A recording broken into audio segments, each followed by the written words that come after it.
Hi, video 251. This week I believe it's John who's been working on fitments for the modification to the wing jig. It looks like these box sections fit onto the studs which hold the trailing edge on. This I presume will allow the engineers to remove the bottom row of plug rivets without any obstruction. If it is John, I'll have a word with him next week. He's quite busy at the moment on the Mosquito Merlin engine.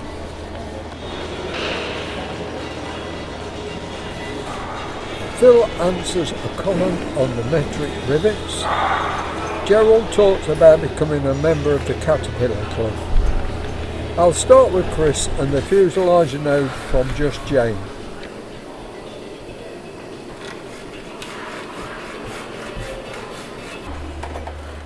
Morning, Chris. Hey, Al, you alright? Yes, thanks to you. You've done it good. Hey, how did you get on with this area down here? Was it corroded? No, it didn't look too bad. It's alright, really. You can save it, can you? Yeah.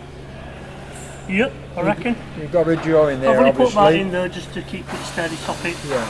Yeah, because it's... Stop it wobbling about. It's only a temporary measure.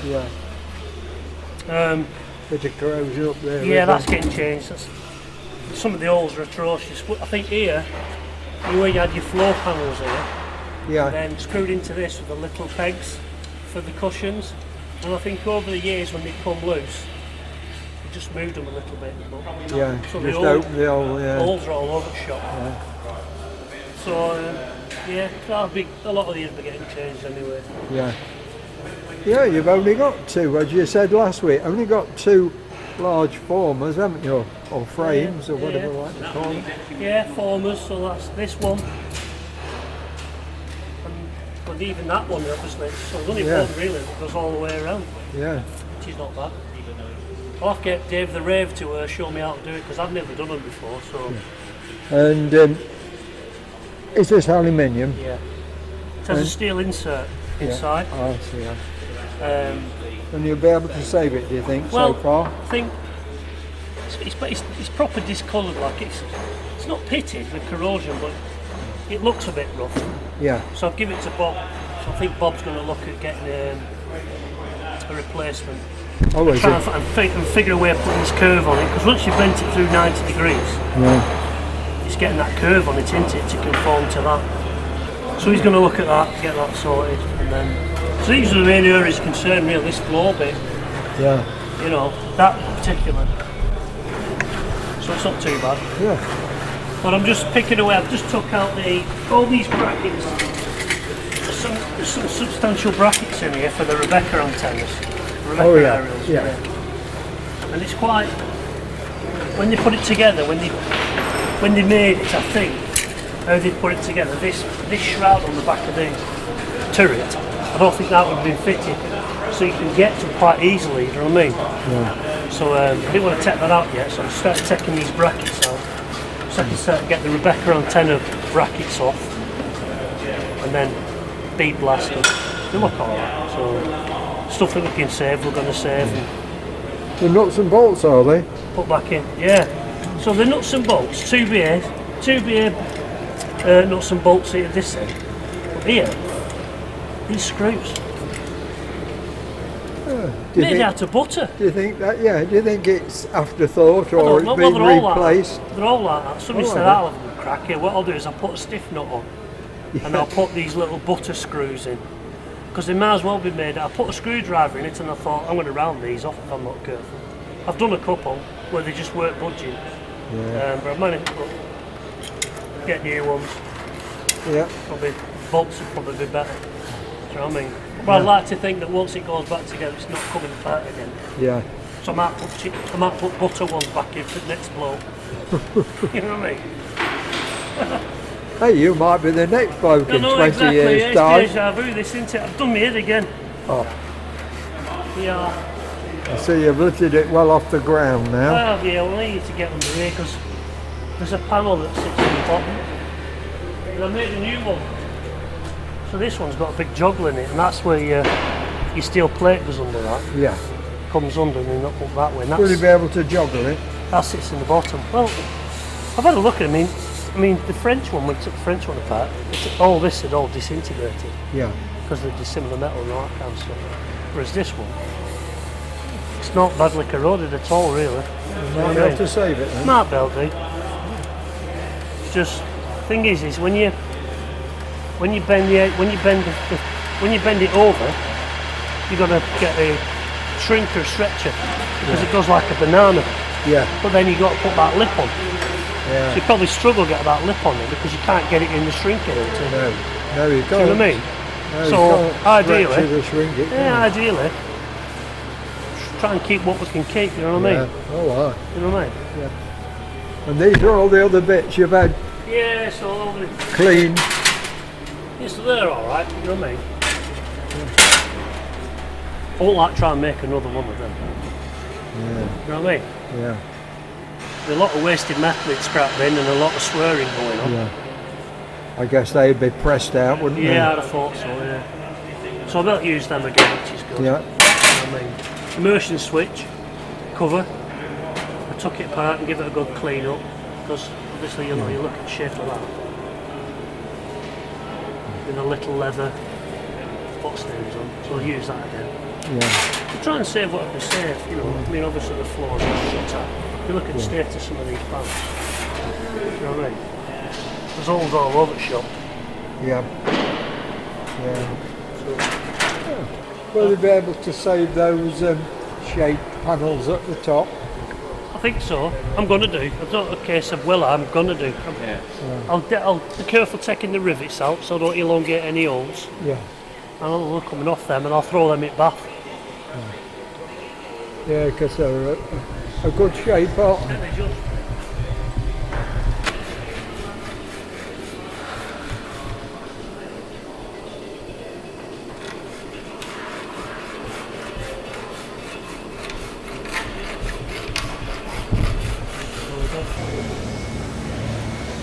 Move on to Phil and the Lancaster door frame.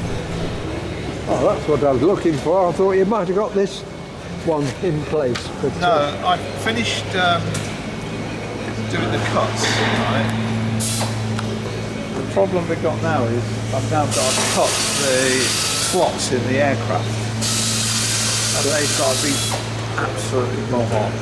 yeah. Yeah, I can't I afford. was thinking about that when you said it fits like that. I thought, well, it's got to actually cut into the form. And So the challenge with the aircraft is marking it all out, making sure that the datums are all correct before you measure twice, you cut once. yeah. Can you do a cardboard copy?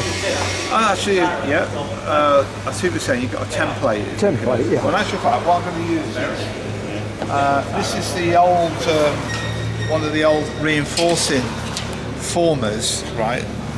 That's the part we're talking about, isn't This it? is the front of the door frame, Former 30, and that is the notch that I've actually got to cut in the aircraft structure. So that's effectively what happens is, right, these two overlap like that. That's the way I got it in, you see? Yeah. That's how it works. Does that have to come to that face? Yeah, so Or does it have to come to that face? Oh no.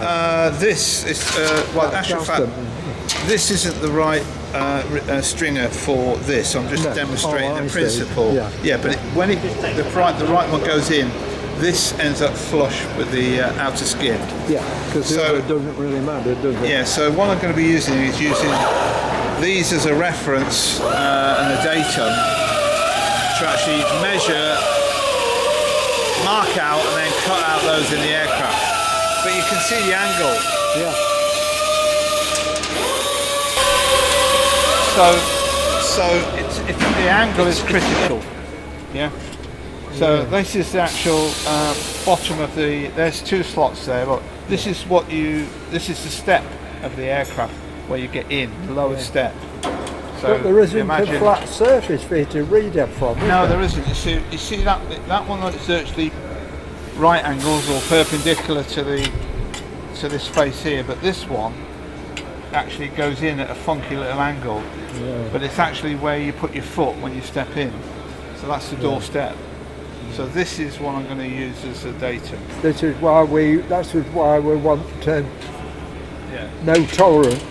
Zero tolerance. Zero That's right. tolerance. That's right. It's like this slot here that I've just cut. Is this the 8th one? Yeah, this is the top of the door, and again you can see where here that interlocks with the former 30 and former 32, where it does that kind of thing. So I've just cut that slot in the lower one here, and the drawing specifies 1/8 of an inch parallel slot, and that's exactly what I've done. Oh, perfect. 1/8 of an inch. Yeah, it's perfect. Yeah.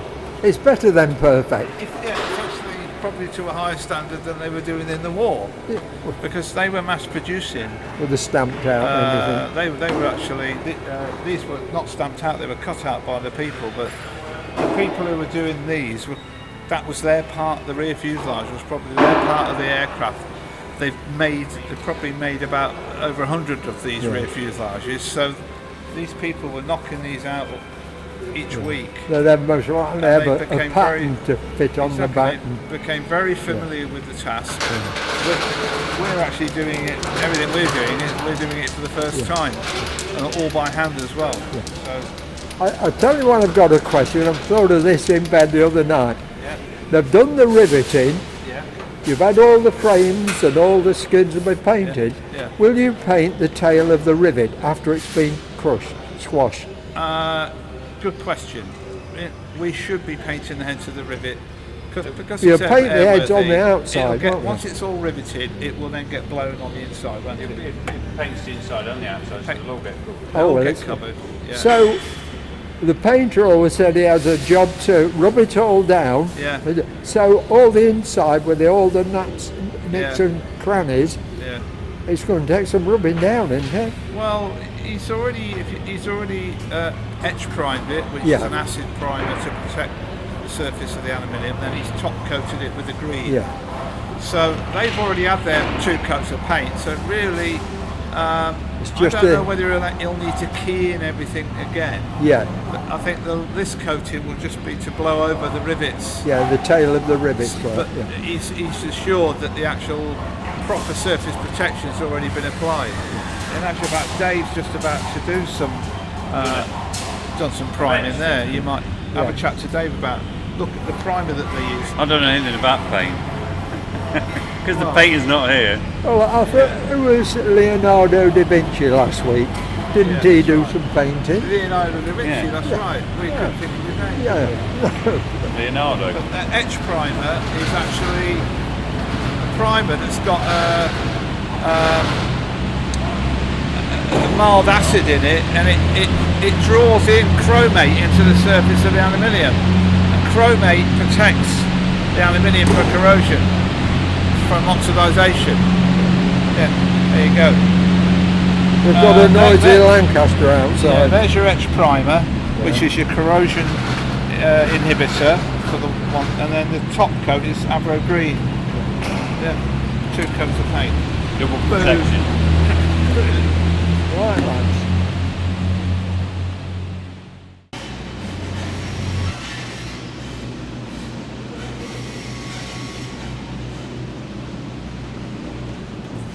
Dave's fitting cleats for the stringers, while Norman uses a long drill to finish off on former 35.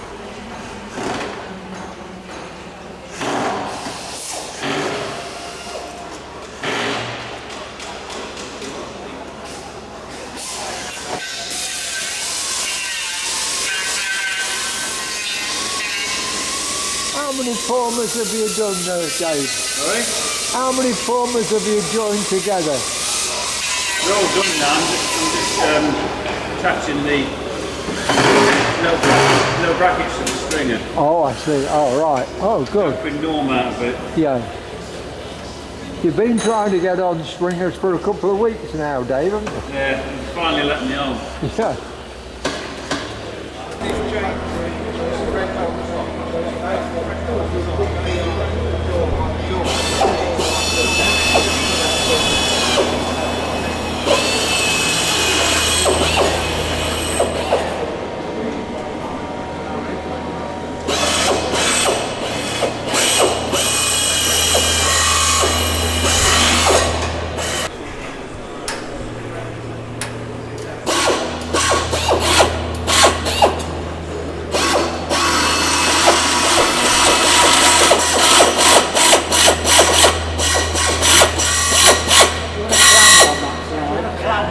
I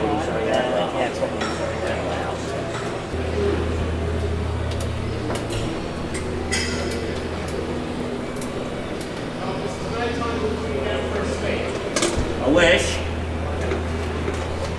Is that cheeky whippersnapper?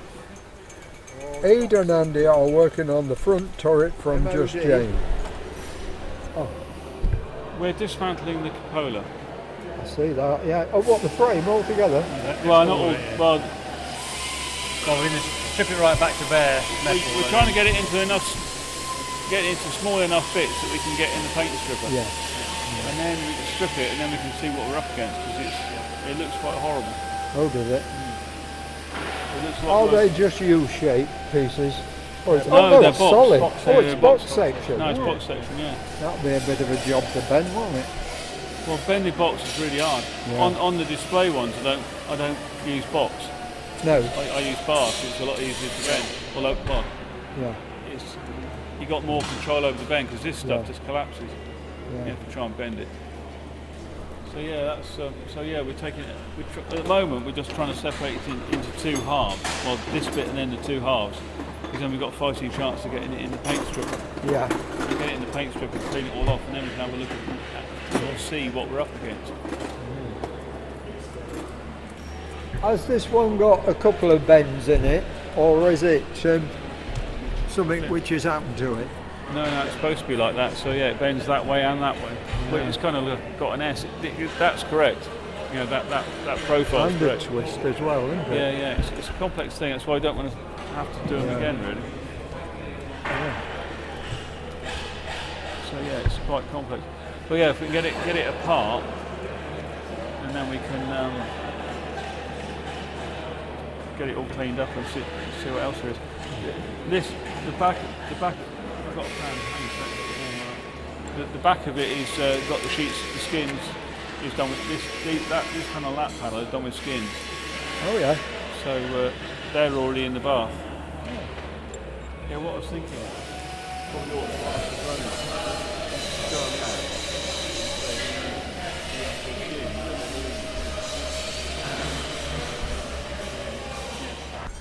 Video 245. I had a comment on the rivet from Paul Gamage. He wants to know, are metric rivets sized in the same way? The Imperial rivets were based on a 1/32 kill. What do they use for metric?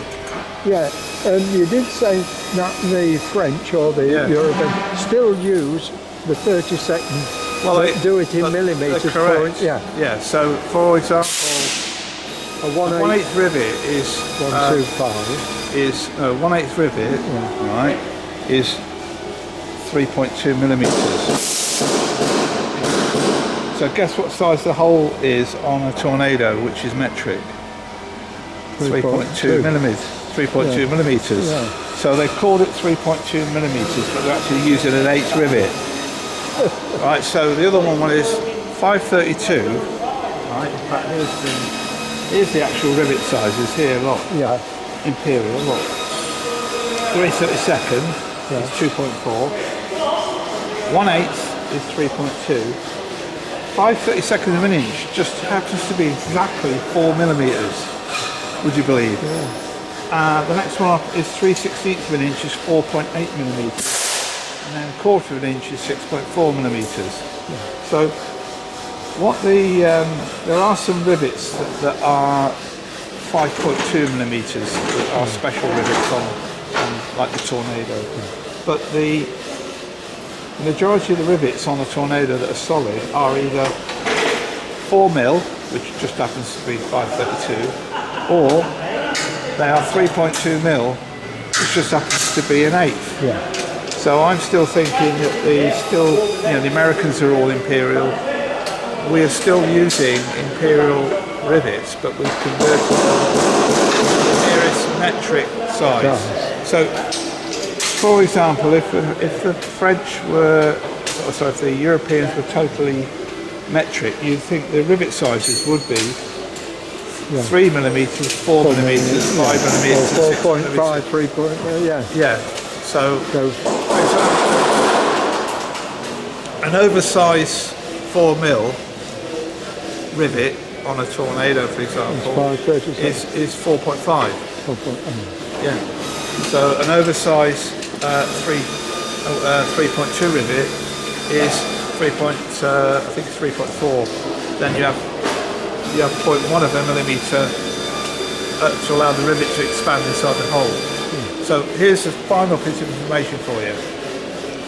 Although the rivet, right, is 3.2 millimeters in diameter, the hole that you put the rivet into is 0.1 of a millimeter over. It's 3.3.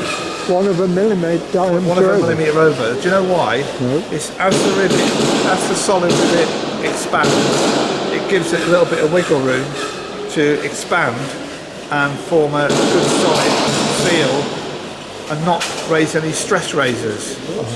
Yeah, because otherwise you put stress raisers around the edges of the hole, you get puckering. Yeah. So the rivet's 3.2, but your hole is 3.3. So a 4 millimeter rivet has a 4.1 millimeter hole. A 4.8 millimeter rivet has a 4.9 millimeter. Block of drills here, right, are the most common sizes on the Lancaster. So 3/32, which is 2.4, 1/8, which is 3.2, 5/32, which just has to be 4 mil, and 3/16 of an inch, which is 4.8 millimeters. That's the rivet sizes. But the hole sizes, to allow what's called clearance, to stop that stress raisers, is the hole size for that, which is, that's say 2.4, you'd have a hole size of 2.5, 3.2 is 3.3, the hole size for the 4 mil is 4.1, and the hole size for this 4.8 is 4.9. And so these drills here, look, that is the nominal size, as we call it. And that is the clearance drill. So there you've got 4.8, nominal, clearance 4.9. Nominal 4 mil or 5/32 and 4.1 to give you that clearance on the rivet hole. It's all quite technical, isn't it? Isn't it? Yeah. Well, thanks, Phil. Sound on. Hi. Right. This is Gerald, one of the volunteers at the centre, and you're a member of the Caterpillar Club. I am indeed, yes. And how did you become a member of the Caterpillar Club? Well, I wasn't shot down, but it wasn't gunfire, that's for sure. I was flying the Jet Provost at Central Flying School out of RAF Leeming. And on the 21st of November 1983, I had a new student refreshing him, and what I was doing was to show him the aircraft again. He'd flown the JP before, so I was taking him up, showing the basics of flying the JP and all the bits and pieces, and went low level. So we decided we'd go low level for a while again, see what it is. You went low level? We went low level, yes, just to show what the low level's like for low flying. And then what we did was to hand over control. So I said, right, you have control, you fly at low level, and we'll go back to Leeming. So I gave him control and about... It's all right, sorry. It's so noisy in here. Okay. It is, isn't it? Echoey. So after I given him control... That's lovely. After I given him control, we hit a flock of birds. The engine obviously failed. There's no way we're going to go anywhere, couldn't glide anywhere. So it was just a question of calling eject, and my student went out, and I followed out fairly quickly after him. You both have ejection seats on the front? Yes, side-by-side ejection seats, yes. The last memory I have is of his boots disappearing up through the canopy, and I decided it was time to go myself. So I ejected, and we met up on the ground, fairly well separated, obviously, because of the speed we were doing, which we were about 300 or 400 yards apart. But we got back together again, and were rescued by RAF rescue round about an hour later. So it was pretty good going. Was there any damage to you at all? the pilot? Compression fracture, which is very, very common. It's not an injury; it's life-threatening. It's just a bit of compression, Is that on the spine? On the spine, yeah. Spine. As you roll forward, then it just knocks two of the vertebrae together, so it just compresses them slightly. So we ended up at Catterick, up the hospital there. Spent a few weeks recovering. My student was fine; he was completely uninjured. And then I went down to Nocton Hall, probably about 4 or 5 weeks later. You went to Nocton Hall? Yeah, and then, sorry, not Nocton Hall. Oh gosh, what's the name of the place down south? Name's gone, it'll come back to me. But anyway, I had about 2 weeks of physio down there, and then back again, and back into bank seats again. So it was the student pilot, was it okay? Absolutely fine, no problems at all. No, he was a very fit young man. I was very fit, but he was lucky I wasn't. But back on the jets, ejection seats again on the jet provost. And so yeah, no real problems. It was fine. Yeah. And on your badge, your Caterpillar yes. badge, what coloured eyes do you have? I have red ones. Red ones. Yes. And that indicates? It indicates it went out by day. And of course the Caterpillar with the association of silk and parachutes, which is where that obviously comes from. So yeah, I was awarded that by Martin Baker, and I forget now the number. I think I was about number 5,000 and something to have used Martin Baker equipment, which is a surprising number. But of course Martin Baker used them all around the world. But yeah, it was one of those days I don't think I shall forget. That's for sure. Yeah. Well, thanks very much, Gerald. You're more than welcome. Yeah, thank you. I'll let you get back to work now. Building this Lancaster. Carrying on. I'm making the cover for the electrical contact between the downward identical lights and the fuselage. It's a protective cover over the electrical connection. Fits on that? Yes. Yeah. It's actually, that's the old one. And it's basically, it sits on over two frames, goes down, and then the electrical connector goes through here and down to the lights there. Yeah. So they say.